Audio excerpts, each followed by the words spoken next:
नमस्कार, India news Haryana पर आप देख रहे हैं न्यूज रूम लाइव और मैं हूं आपके साथ आयुष चतरान। चलिए न्यूज रूम लाइव की शुरुआत इस वक्त की बड़ी और अहम खबर के साथ करते हैं। गुरुग्राम से बड़ी जानकारी है जहां पर बायर्स ने हरेरा का घेराव किया है। ये बड़ी और अहम जानकारी आप तक पहुंचा रहे हैं। तो बायर्स लगातार परेशान है और अब हरेरा का घेराव बायर्स के द्वारा किया गया है। इसमें माहिरा होम्स पर फ्लैट नहीं देने के आरोप बायर्स ने लगाए हैं। इसके अलावा बिल्डर्स पर बायर्स को धमकाने के आरोप भी हैं। लोगों को फ्लैट रद्द करने की बिल्डर ने धमकी दी है। इसके अलावा बिल्डर ने समय से प्रोजेक्ट को पूरा भी नहीं किया है। सेक्टर 95 में जो प्रोजेक्ट्स बन रहे हैं इनको लेकर के बायर्स ने पहले ही शिकायत की थी, जिसको लेकर के अब बायर्स ने हरेरा का घेराव किया है। तो बड़ी जानकारी है, गुरुग्राम में हरेरा का घेराव किया गया है बायर्स के द्वारा। माहिरा होम्स के ये बायर्स हैं जो कि लगातार बिल्डर की धमकी से परेशान है और अब बिल्डर ने यह धमकी दी है कि उनके जो फ्लैट्स के आवंटन है उनको रद्द कर दिया जाएगा और ऐसे में अब हरेरा का घेराव किया गया है बायर्स के द्वारा। गुरुग्राम के सेक्टर 95 में माहिरा होम्स की तरफ से प्रोजेक्ट को बनाया जा रहा है। इसमें लोगों ने अपने सपनों के आशियाने के लिए लाखों रुपए इन्वेस्ट किए हैं, लेकिन आरोप यह है कि 50 से 60% राशि बिल्डर के दफ्तर में वो जमा करा चुके हैं, लेकिन उनको फ्लैट का पोजीशन अभी तक नहीं मिला है। ये 700 अलॉटी हैं और हमने जो है अक्टूबर 2020 में यहाँ पे अलॉटमेंट ली थी और दिसंबर में हमने इसको पैसा दिया था अलॉटमेंट का। उसके बाद से हम रेगुलर पेमेंट्स दे रहे हैं। मैं अब तक 62% पेमेंट दे चुका हूँ, 17 लाख रुपए दे चुका हूँ। मेरा सेल्फ फंडेड है, मैंने लोन नहीं करवाया। लेकिन इन्होंने 1 साल से उसमें कंस्ट्रक्शन बंद की हुई है और अब जो है हमें रिमाइंडर लेटर भेजा इन्होंने। पहले अपना ऑफिस ही बंद किया हुआ था ग्लोबल फोयर मॉल में, अब इन्होंने हमें रिमाइंडर लेटर भेजा और अब 10 तारीख को इन्होंने हमें कैंसिलेशन लेटर भेज दिया है। ये कह रहे हैं हम आपका प्लॉट कैंसिल करेंगे। हम लोग आपको बताएं कि हमने माहिरा 95 के अंदर फ्लैट बुक किया था, जिसके अंदर हमारे को अलॉट किए गए। तो क्या है कि उसके अगेंस्ट हम लोग पेमेंट दे रहे थे, चल रहा था हमारा सारा कुछ। अब दिक्कत ये आ गई है, प्रॉब्लम एक सबसे बड़ी ये क्रिएट हो गई है कि हमारे पास डिमांड पे डिमांड और लेटर पे लेटर और साथ साथ कैंसिलेशन लेटर हमारे को माहिरा मतलब हरासमेंट कर रहा है। हमारे पास रिमाइंडर पे रिमाइंडर मतलब और कैंसिलेशन लेटर उन्होंने दबाकर भेज रखे हैं। देखिए, हमने इन्वेस्ट करा था दिसंबर 2020 में। पहले कोविड की वजह से कंस्ट्रक्शन नहीं था, वी वर क्वाइट ठीक है, हमें समझ आ रहा था, हम लोग पेमेंट्स दे रहे थे timely. But in the mean time हमें पता चल गया कोविड ख़त्म हो गया, कोई कंस्ट्रक्शन नहीं हो रहा था। इन द मीन टाइम 68 का इसका एक प्रोजेक्ट था, वहाँ से हमें पता चल गया कि ये बिल्डर ही फ्रॉड है, ये ब्लैकलिस्ट हो गया, इसका लाइसेंस ब्लैकलिस्ट हो गया। तो हमने तब से पेमेंट देना इसको स्टॉप कर दिया, बिकॉज हम 50% पेमेंट दे चुके थे and construction was not even 2%, that was 0%। तो we have stop to giving payments, हमने पेमेंट देना बंद कर दिया। ये हमें रेगुलर लेटर्स देता रहा कि आप इंस्टॉलमेंट्स दें। हरियाणा ने पिछले साल जून में हाईलाइट किया था कि बिल्डर्स ने फर्जी बैंक गारंटियां देके, फर्जी कागजात के ऊपर देके लाइसेंस लिए हैं। 68 का इसका लाइसेंस कैंसिल कर दिया गया था। तब तक हमें किसी बायर को कोई चीज़ की जानकारी नहीं थी। उसके बाद इन सब चीज़ों की जानकारी आई हमारे पास, तब तक हम लोग सब लोग पेमेंट दे चुके थे। ठीक है, हमारा लास्ट पेमेंट जो है अप टू डेट है, विदाउट एनी डिफ़ॉल्ट। अब तब से लेके अब तक हम DTCP चंडीगढ़, DTCP गुड़गांव, एचरेरा से सब कुछ करके देख चुके हैं। अभी रिसेंटली एचरेरा ने इनका फॉरेंसिक ऑडिट भी कंडक्ट करवाया है ऑलमोस्ट सब प्रोजेक्ट्स का, जो कि 95 के अंदर में 1 रुपया भी एस्क्रो अकाउंट का बैलेंस नहीं है। सारा पैसा बिल्डर ने निकाल के लगा दिया है। कहाँ लगाया है कुछ नहीं पता।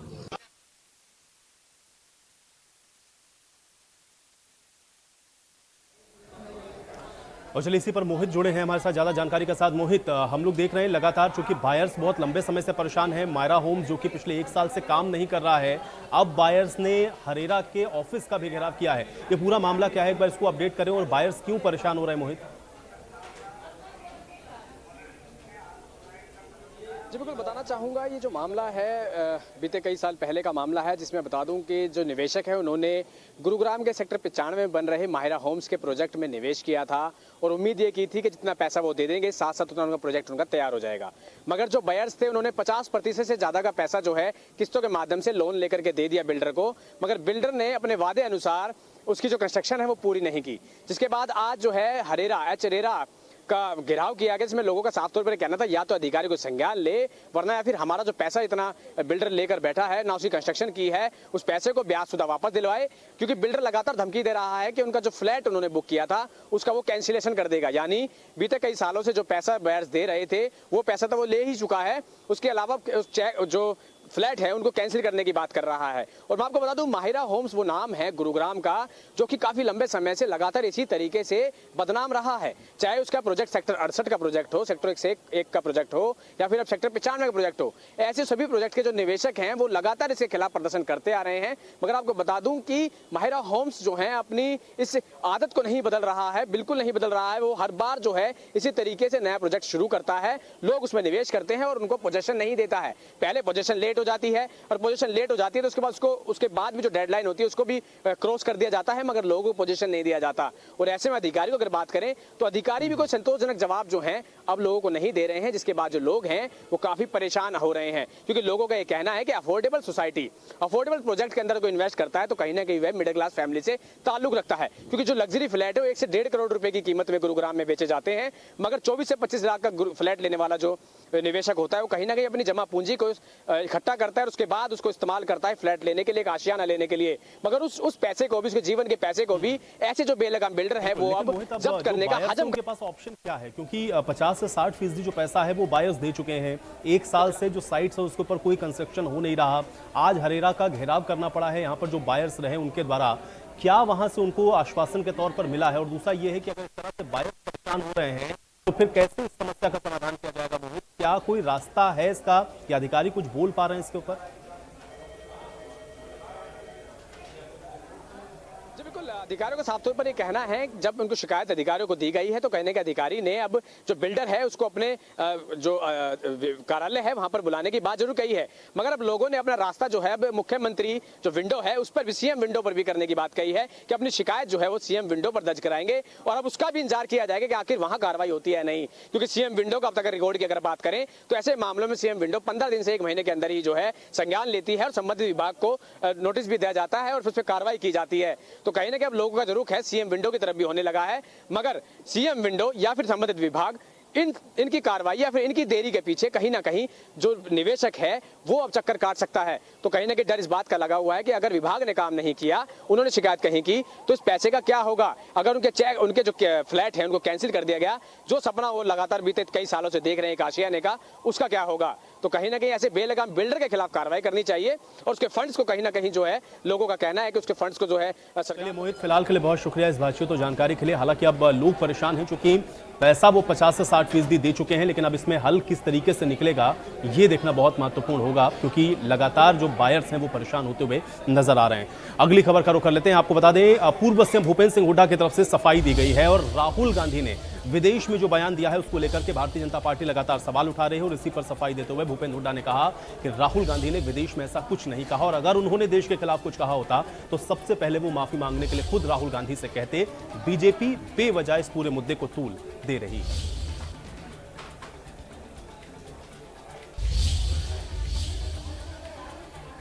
जो है लोगों का, देखिए राहुल गांधी ने जो बात कही मैंने भी सुना है, कोई ऐसी बात नहीं कही है उसने जो कि देश के हित में हो।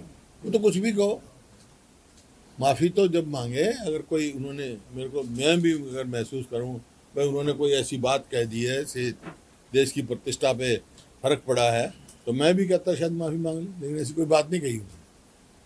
वो तो ध्यान जो है लोगों का ध्यान पलटने के लिए कह रहे हैं। हाँ, जो जिस प्रकार से यात्रा हुई और लोग इस सरकार से विमुख हैं, तो उसका ध्यान दूसरी ओर आकर्षित करने की बात कह रहे हैं। मैंने ये हरियाणा सरकार का भी यही है, मुद्दा कुछ होगा, बात कुछ करने लग जाएंगे।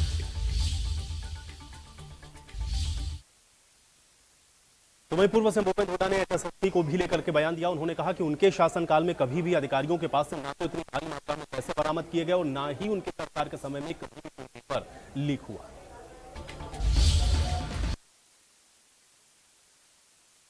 ना सबऑर्डिनेट सर्विसेज कमीशन में कोई हुआ ऐसी लूट, नौकरियों, ना पेपर लीक, 30 पेपर लीक हो चुके हैं, 30 और ये खुल के बात आ गई, मेरे कहने की बात नहीं, तो इनके समर्थक विधायक हैं उनने कहा, उसके लड़के का बयान है कि हमारे को नौकरी लगाने के लिए हमारे को पैसे देने पड़े। इससे फालतू क्या हो सकता है? ये नौकरियां तो इन्होंने बेची हैं भाई, परचून की दुकान पर परचून बिकता है, 10 लाख रुपए में कंडक्टर लगेगा, 5 लाख में, ये सब सिपाहियों का आप देख रहे हैं। हाई कोर्ट तक ने इनको जुर्माना लगाया है सबॉर्डिनेट सर्विसेज कमीशन में, तो इससे फालतू क्या होगा? वहीं भूपेंद्र हुड्डा ने हाथ से हाथ जोड़ो कार्यक्रम को लेकर के भी बयान दिया, जिसमें उन्होंने कहा कि हाथ से हाथ जोड़ो कार्यक्रम को अपार जन समर्थन मिल रहा है और उन्होंने ये भी कहा कि अब इस बार 2024 के अंदर कांग्रेस की सरकार बननी हरियाणा के अंदर तय है और सरकार बनने पर वो मुफ्त में लोगों को बिजली भी देंगे। इसके अलावा किसानों की फसल की एमएसपी की गारंटी भी सरकार के द्वारा दी जाएगी। पार्टी ने वायदा किया है, जो पार्टी में तय हो चुका है वही घोषणा की हमने। पार्टी तय कर चुकी है 300 यूनिट फ्री बिजली देगी, पेंशन 6000 देगी, बुढ़ापा पेंशन, 100 गज की प्लॉट की जो हमारी स्कीम थी फिर लागू करेगी। जो बैकवर्ड क्लास के जो क्रीमी लेयर है, जो इन्होंने 8 लाख से 6 लाख घटा दिया, उसको हम 10 लाख करेंगे। पार्टी ने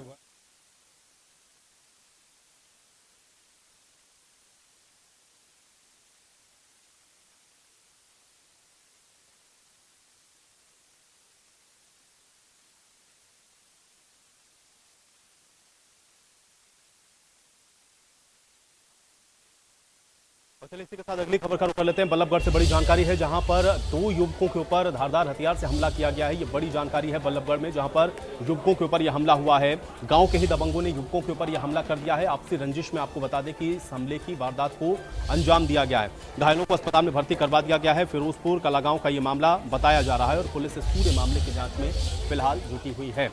तो ये बड़ी खबर है, बल्लभगढ़ में चुनावी रंजिश में 2 युवकों पर हमला किया गया है। गांव के ही दबंगों ने युवकों पर हमला कर दिया, घायलों को अस्पताल में भर्ती करवाया गया है। फिरोजपुर कलागांव का ये मामला है और पुलिस इस पूरे मामले की जांच अभी कर रही है। तो पंचायती चुनाव में रंजिश को लेकर के 2 युवकों पर यह हमला हुआ है। इसमें घायल युवक बल्लभगढ़ के सिविल अस्पताल में उपचाराधीन है। ये पूरा मामला गाँव फिरोजपुर कला का है, जहाँ के रहने वाले सौरभ और राजीव नाम के 2 युवकों पर उन्हीं के गाँव के रहने वाले कुछ लोगों ने बीते दिनों हुए पंचायत चुनाव में हार का बदला लेने की नीयत से डंडे से हमला किया है। हमले में दोनों युवकों के सर और कमर पर चोट आई है। घटना के बाद घायल युवकों को बल्लभगढ़ के सिविल अस्पताल में भर्ती करवाया गया है।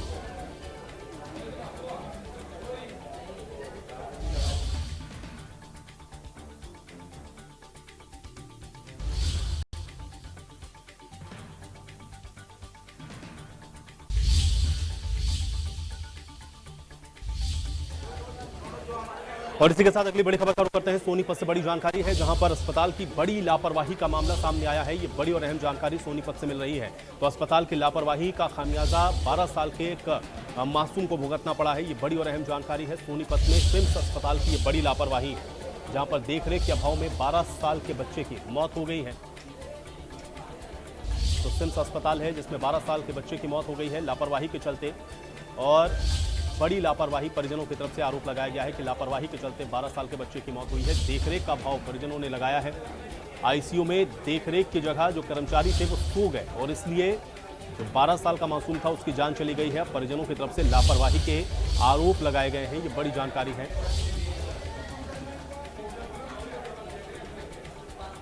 तो आईसीयू में बच्चे की केयर में लापरवाही बरती गई है। परिजनों ने अस्पताल प्रशासन पर लापरवाही के आरोप लगाए हैं। फिम्स अस्पताल है सोनीपत में, जहां पर एक 12 साल के बच्चे की जान चली गई है देखरेख के अभाव में। आईसीयू में इनको देखरेख करनी थी, वो देखरेख करने की जगह सो गए। ये आरोप परिजनों ने लगाए हैं और लापरवाही के चलते ही बच्चे की जान गई है। ये गंभीर आरोप लगाए गए हैं। इसके अलावा ये भी कहा जा रहा है कि रंजिश के चलते स्टाफ ने रेफर नहीं किया है। ये भी अहम बात परिजनों की तरफ से कही गई है। ये बड़ी जानकारी आप तक पहुंचा रहे हैं।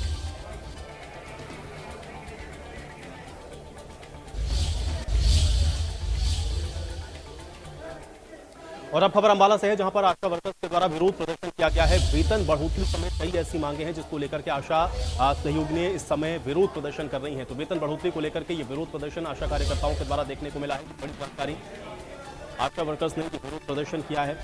वेतन बढ़ोतरी समेत कई ऐसी मांगे हैं जिनको लेकर के विरोध प्रदर्शन किया गया है। प्रदेश भर में अपनी मांगों को लेकर के आशा वर्कर्स ने ये विरोध प्रदर्शन किया है। पॉलिटेक्निक चौक से अंबाला उपायुक्त कार्यालय तक ये आशा वर्कर्स मार्च निकाल करके विरोध प्रदर्शन करती हुई नजर आई हैं। जिला उपायुक्त को आशा वर्कर्स ने ज्ञापन भी सौंपा है। ये बड़ी जानकारी और बड़ी खबर आप तक पहुंचा रहे हैं। वेतन बढ़ोतरी समेत कई मांगों को लेकर के आशा वर्कर्स ने यह विरोध प्रदर्शन अंबाला में किया है। पहली डिमांड तो हमारी कब से चली आ रही, स्थायी कर्मचारी की पक्का वेतन हमें दिया जाए। काम पक्का है तो वेतन भी पक्का होना चाहिए। और अब सरकार ने एक नियम बना लिया कि आशा के ऊपर सारी तरफ की तानाशाही, ऑनलाइन काम। आप पहले आयुष्मान कार्ड बने थे तो कह रहे अभी आशा वर्कर ऑनलाइन कार्ड बनाए। आशा के पास कोई प्रिंटर नहीं, कोई कुछ नहीं, एक फोन में ऑनलाइन। अगर पब्लिक हमसे जवाब मांगेगी कि उसका कुछ रिटर्न में दो, तो कहाँ से फोन में से निकाल के देगी? कोई हमें कुछ वो थोड़ी कर रखा है। और आपके जो ये काम जो है ये क्लरिकल काम है, जिसमें आशा वर्कर सक्षम नहीं है बिल्कुल भी। और क्लरिकल की एक क्लर्क की जो तनख्वाह है वो 50,000 रुपये है, और आशा वर्कर की जो मानदेय है वो सिर्फ ओनली 4,000 रुपये है। और इसमें भी 5 साल से कोई बढ़ोतरी नहीं हुई है। हम CITU की तरफ से हैं, सर्व कर्मचारी संघ हरियाणा का भी समर्थन है। हम CITU की तरफ से ये कहना चाहते हैं कि आज ये आशा वर्कर जो पूरे प्रदेश के अंदर जिला स्तर पे ज्ञापन दे के ये मांग कर रही हैं कि स्वास्थ्य मंत्री से जो इनकी बातचीत हुई थी उन समझौतों को लागू करे। और आज ये मन बना लिया है कि जब तक स्वास्थ्य मंत्री समय नहीं देते, ये आशा वर्कर मन बना के आई हैं पूरे प्रदेश के अंदर, जब तक समय नहीं मिलता ये वहीं पे डेरा जमा के बैठेंगी।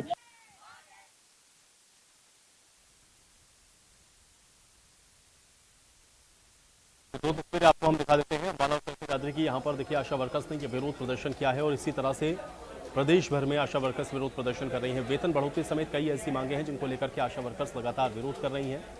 और आज अंबाला और चरखी दादरी में भी जमकर विरोध प्रदर्शन आशा वर्कर्स ने किया है, जहां पर उपायुक्त के माध्यम से एक ज्ञापन भी आशा वर्कर्स ने सौंपे हैं।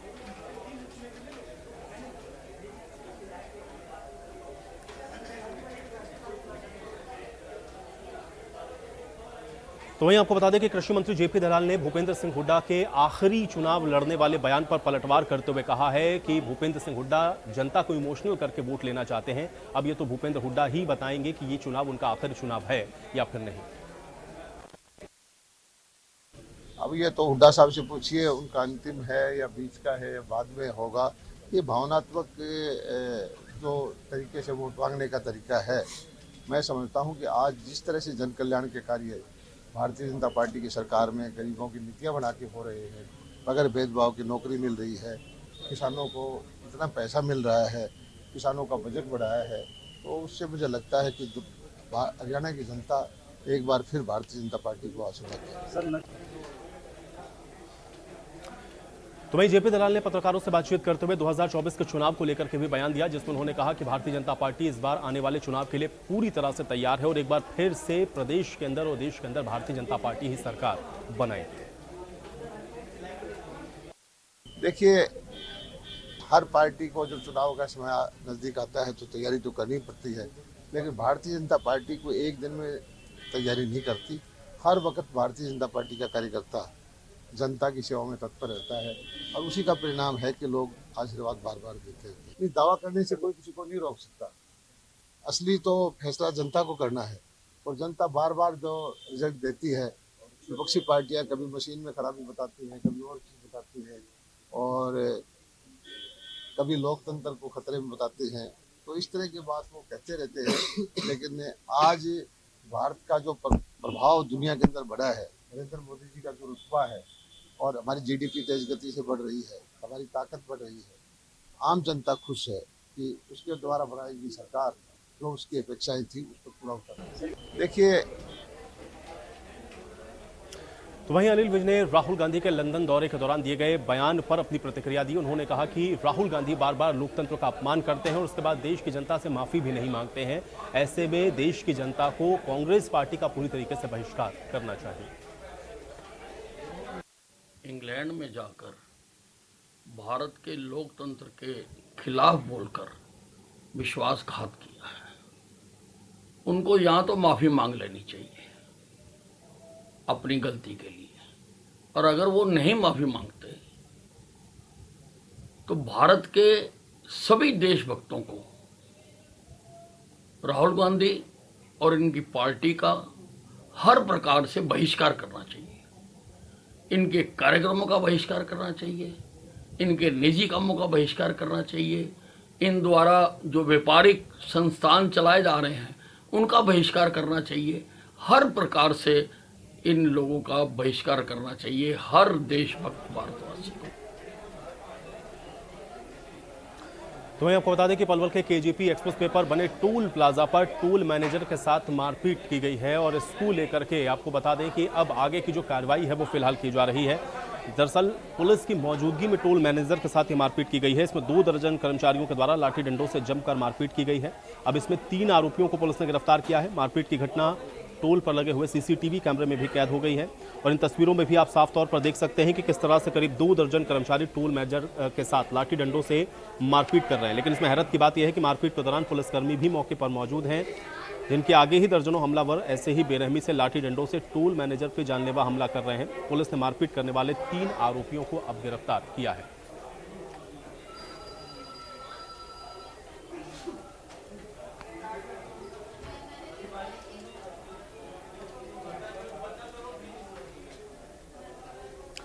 तो वहीं सोना के खेड़ला के जंगलों में हुए गैंगरेप के मामले में पुलिस ने 2 आरोपियों को गिरफ्तार कर लिया है, जबकि अभी भी इसमें एक आरोपी फरार बताया जा रहा है, जिसकी तलाश पुलिस लगातार कर रही है।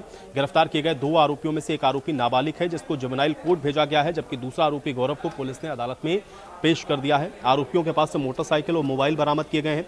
पूछताछ में खुलासा यह हुआ है कि आरोपियों ने बारी बारी से नाबालिग को अपनी हवस का शिकार बनाया। वीडियो बनाने के बाद आरोपी ने मोबाइल फोन को तोड़ दिया। वहीं फरार आरोपियों की तलाश के लिए पुलिस ने 2 टीमों का गठन भी किया है और इस पूरे मामले में आगे की जांच पड़ताल पुलिस कर रही है।